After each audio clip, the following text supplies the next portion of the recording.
Power star Mahesh Babu నటిస్తున్న spider movie release ఎప్పటికప్పుడు వాయిదా పడుతూనే ఉంది.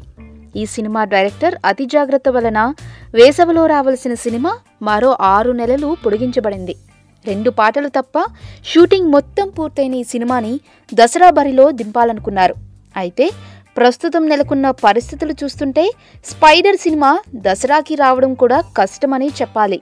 దసరా పండుగ నాటికి స్పైడర్ షూటింగ్ పూర్తయినా ఆ సమయానికి నందమూరి ఫ్యామిలీ నుండి ఎన్టీఆర్ నటిస్తున్న జై లవ్ కుశ, బాలయ్య నటిస్తున్న పైసా వసూల్ సెప్టెంబర్ 21, 29న విడుదల చేయనున్నట్లు చిత్ర యూనిట్స్ ప్రకటించేశాయి.